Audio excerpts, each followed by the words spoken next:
रूस ने एक बार फिर यूक्रेन पर हमला कर संदेश दिया कि उसका अभियान अभी ना तो थमा है और ना ही खत्म होने वाला है। रूस के ताजा मिसाइल हमले को देखते ही देखते वो कैसे तबाही मचा रहे हैं, इसके वीडियोस आए दिन सामने आते हैं।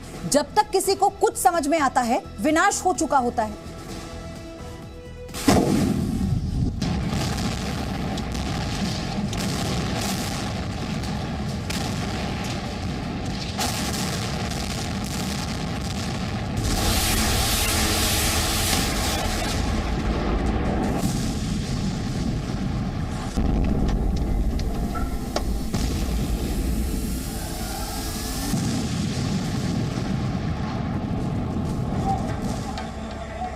यूक्रेन के नीप्रो शहर का हाल देखिए। एक के बाद एक कर रूस ने इस शहर पर कई मिसाइल दागे। युद्ध के 325वें दिन यूक्रेन अपने बुनियादी ढांचों पर हमला। क्या आप सिलाई सीखने के लिए हजारों रुपए खर्च करने के लिए चिंतित हैं? फ्रीडम ऐप को डाउनलोड करें, 40 घंटों का टेलरिंग कोर्स देखिए और खुद का टेलरिंग बिजनेस शुरू करें। के लिए बिल्कुल तैयार नहीं था। हालांकि ये पहला मौका नहीं है जब रूस ने यूक्रेन के किसी रिहायशी इलाके पर हमला किया हो। रूस ने मिसाइल से यहां एक 9 मंजिला इमारत को अपना निशाना बनाया। हमले में 12 लोगों की मौत हो गई, जबकि 12 बच्चों समेत कम से कम 60 लोग घायल हो गए हैं। आशंका इस बात की जताई जा रही है कि इस इमारत के मलबे में अभी भी कई लोग फंसे हुए हो सकते हैं। मलबे में फंसे लोगों की तलाश में दमकल विभाग ही नहीं, आम लोग भी जुटे हुए हैं। रूस की ओर से की जा रही गोलाबारी के कारण अधिकांश यूक्रेनी क्षेत्रों में आपातकालीन ब्लैकआउट की स्थिति बन गई है। यूक्रेन का कहना है कि शनिवार को उसके अहम बुनियादी ढांचे पर मिसाइल हमला किया गया।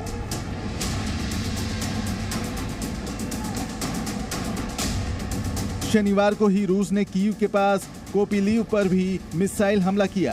कोपिलीव यूक्रेन की राजधानी कीव से सिर्फ 30 किलोमीटर की दूरी पर है। स्थानीय लोगों ने बताया कि हमले से पहले उन्हें सायरन की आवाज तक नहीं सुनाई दी।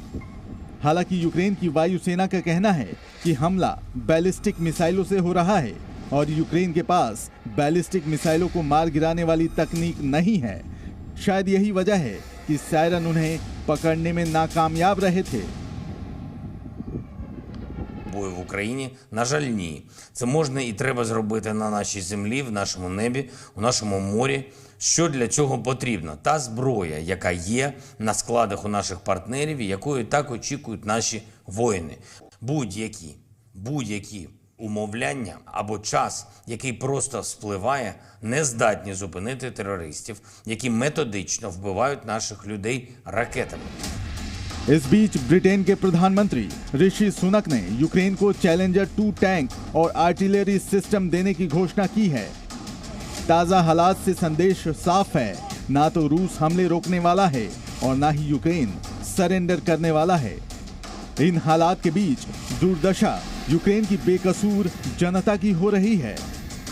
ब्यूरो रिपोर्ट, जी मीडिया।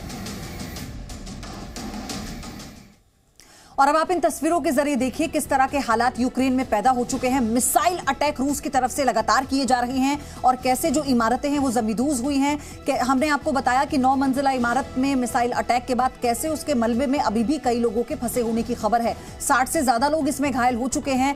हर तरफ सिर्फ धुआं ही धुआं है। लोगों का रेस्क्यू चल रहा है। अफरा तफरी मची हुई है। लोग कुछ समझ पाते इसके पहले ही एक के बाद एक धमाके होते हैं और पूरी इमारत धराशायी हो जाती है। मिसाइल अटैक में अब तक 12 लोगों की मौत की खबर है और यह आंकड़ा बढ़ सकता है, ऐसी आशंका भी जताई जा रही है। मौके पर रेस्क्यू टीम्स मौजूद हैं। उनकी प्राथमिकता यह है कि मलबे में जो लोग फंसे हुए हैं उन्हें निकाला जाए, क्योंकि जानकारी है कि 60 से ज्यादा लोग हैं जो अभी मलबे में फंसे हुए हैं। और ये तस्वीरें आप देखिए, निप्रो शहर जहां पर मिसाइल अटैक हुआ। ये 9 मंजिला इमारत थी जिस पर मिसाइल से रूस ने अटैक किया और उसके बाद जो कुछ हुआ, वहां का जो मंजर है, सब कुछ तहस नहस, तबाही के निशान देखे जा सकते हैं। अभी इस मलबे में लोगों के दबे होने की खबर है। 12 लोगों की मौत हो चुकी है इसमें। 60 से ज्यादा लोग इसमें मलबे का शिकार हुए। कई लोग गंभीर रूप से इसमें घायल हैं। फिलहाल जो जानकारी मिली है। लेकिन अभी जो रेस्क्यू टीम्स हैं इस मलबे से लोगों को बाहर निकालने का काम कर रही हैं। रात के अंधेरे में देखिए कितनी ज्यादा दिक्कत आ रही है। एक ऐसा देश, वो शहर जहां पर कुछ भी मौजूदगी नहीं है, जहां पर जो मूलभूत सुविधाएं हैं युद्ध की वजह से उन्हीं का अभाव है, तो लोग कैसे इस पूरी सिचुएशन से पार पाएंगे, कैसे ये पूरा रेस्क्यू ऑपरेशन अंजाम गया होगा, आप इसी से अंदाजा लगाइए। तो रूस की सेना पूर्वी यूक्रेन में मजबूत होती जा रही है। रूस की सेना ने भीषण लड़ाई के बाद नमक वाले शहर सोलेदार पर कब्जा कर लिया।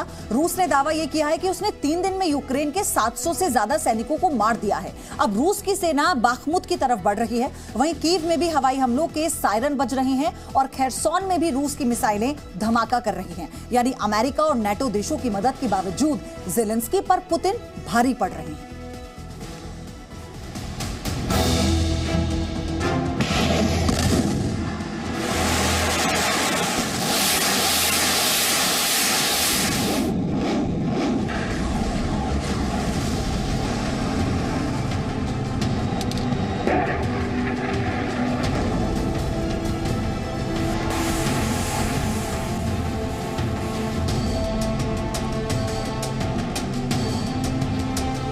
पूर्वी यूक्रेन के सोलेदार शहर में भीषण हमले के बाद रूस ने नमक वाले शहर पर कब्जे का दावा किया है और अब रूस की सेनाएं खदान वाले शहर यानी बखमुत की ओर बढ़ रही है। एक तरफ सोलेदार पर रूस का कब्जा हो गया, दूसरी ओर कीव में भी हवाई हमले का संदेश देने वाले सायरन बज रहे हैं। धमाकों की आवाज भी सुनाई दे रही है और खेरसोन में भी रूसी मिसाइलों के धमाके के बाद तबाही नजर आ रही है।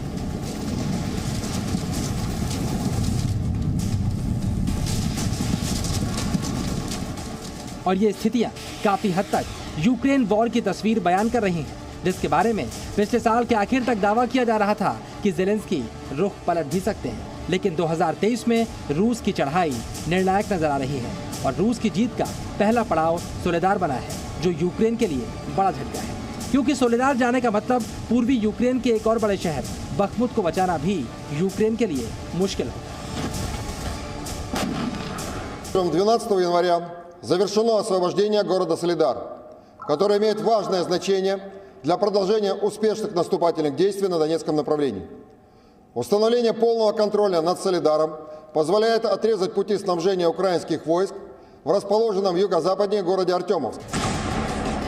सोलेदार में रूस ने कितना भीषण हमला किया और इस हमले में कितनी तबाही हुई, इसका अंदाजा इस बात से लगाया जा सकता है कि यूक्रेन में रूस के खिलाफ गोरिल्ला वॉर लड़ रही यूक्रेन की सेना के 700 से ज्यादा सैनिकों को रूस ने सिर्फ 3 दिनों में मारने का दावा किया।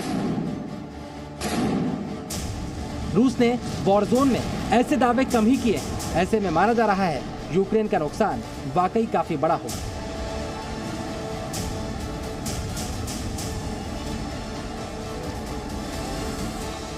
Для продолжения успешных наступательных действий на Донецком направлении. Установление полного контроля над Солидаром позволяет отрезать пути снабжения украинских войск в расположенном юго-западнее городе Артемовск, после чего заблокировать и взять в котел. इस हमले के बाद रूस की सेना दोनेत्स्क में काफी मजबूत हो गई है और यूक्रेन के सैनिकों को चुन चुन कर निशाना भी बनाया जा रहा है और इसी के साथ रूस दूसरे इलाकों में भी बढ़त बनाता दिख रहा है। लेकिन जेलेंस्की अभी हार मानने को तैयार नहीं। यूक्रेन ने भी एक वीडियो जारी किया है जिसमें यूक्रेन के सैनिक रूस के सैनिकों पर हमला कर रहे हैं। ये वीडियो बखमुत का है, जो सोलेदार के बाद रूसी सेना का अगला निशाना है। Важка битва за Донеччину триває. Битва за Бахмут і Солидар, за Креміну, за інші міста і села Сходу нашої держави триває. Хоч ворог і зосередив найбільші свої сили саме на цьому напрямку, наші воїни, Збройні сили України. इधर रूस की तरफ से सोलेदार में लोगों को बाहर निकालने का वीडियो भी जारी किया गया है, जो उसके सोलेदार पर कब्जे के दावे को मजबूत करता है। फिलहाल पूर्वी यूक्रेन में रूस की बढ़त, बेलारूस बॉर्डर पर यूक्रेन की बढ़ती टेंशन और कीव में बज रहे सायरन बता रहे हैं कि वॉर जोन में पश्चिमी देशों की मदद के बावजूद यूक्रेन के लिए हालात बहुत अच्छे नहीं हैं। ब्यूरो रिपोर्ट, जी मीडिया।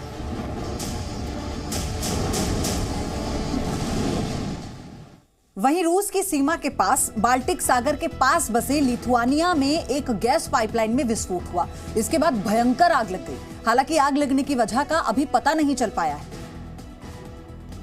लेकिन जैसे ही पाइपलाइन में विस्फोट हुआ उसके बाद वहां आग की ऊंची लपटें उठती दिखी।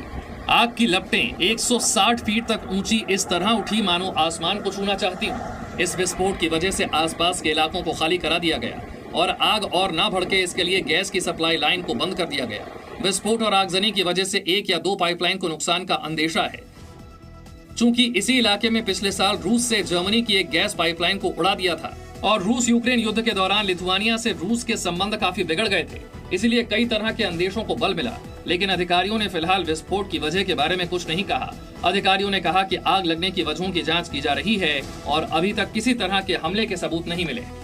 क्या आप सिलाई सीखने के लिए हजारों रुपए खर्च करने के लिए चिंतित हैं? फ्रीडम ऐप को डाउनलोड करें, 40 घंटों का टेलरिंग कोर्स देखिए और खुद का टेलरिंग बिजनेस शुरू करें।